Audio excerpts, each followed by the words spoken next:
آج یہود و نصارہ یہی محبت رسول نکالنا چاہتے ہیں، مسلمانوں کے دلوں سے یہی محبت رسول نکالنا چاہتے ہیں، کیونکہ جس کے دل میں محبت مصطفیٰ ہے اصل غیرت مند مسلمان بھی وہی ہے، جسے اگر اپنے نبی کی عزت اور ناموس پر غیرت نہ آئے اور اگر کسی اور چیز پہ غیرت اسے آتی ہے تو وہ غیرت نہیں کہلاتی۔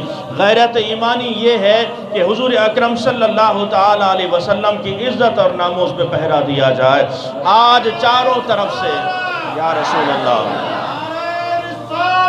یا رسول اللہ، ہمیں ہمارے قائد بتلا گئے، شب برات ہو، شب قدر ہو، شب معراج ہو، ان لوگوں کو بتاؤ، عاشقان رسول کو بتاؤ، ہماری زندگی کا مقصد، ہمارا جینا مرنا رسول اللہ صلی اللہ تعالیٰ علیہ وسلم کی محبت سے وابستہ ہے۔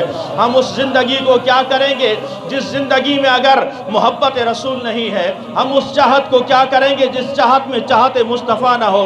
ہم اس رہن سہن کو کیا کریں گے جس میں حضور اکرم صلی اللہ تعالیٰ علیہ وسلم کی عزت اور ناموس محفوظ نہ ہو؟ آج عزیزان محترم، یہود و نصارہ اس بات پہ زور لگائے جا رہے ہیں کہ کسی بھی طریقے سے حضور اکرم صلی اللہ تعالیٰ علیہ وسلم کی عزت اور ناموس پہ حملے کر کے لوگوں کے دلوں سے محبت رسول نکالی جائے۔ یاد رکھو اے مسلمانوں، اس بات کا ضرور عہد کرنا کہ ہم مر تو سکتے ہیں لیکن رسول اکرم صلی اللہ تعالیٰ علیہ وسلم کی عزت پر کبھی آنچ آنے نہیں دیں گے۔ اللہ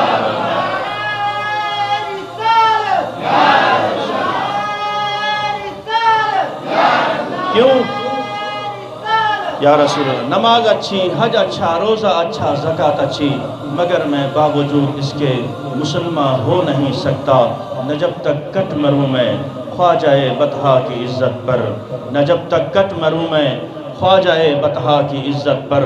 خدا شاہد ہے کہ کامل میرا ایمان ہو نہیں سکتا۔ اور علامہ اقبال رحمۃ اللہ علیہ فرما گئے کہ محمد سے وفاتوں نے تو ہم تیرے ہیں، یہ جہاں چیز ہے کیا لوح و قلم تیرے ہیں۔ تو محبت رسول دلوں میں ہے، حب مصطفیٰ صلی اللہ تعالیٰ علیہ وسلم جب تک دلوں میں ہے تو سمجھ لینا ایمان بھی موجود ہے، جب یہ نکل گئی تو پھر سمجھ لو ایمان بھی فارغ ہو گیا۔ تو ہمارا اثاثہ کیا ہے؟ حضور صلی اللہ تعالیٰ علیہ وسلم کی محبت ہے۔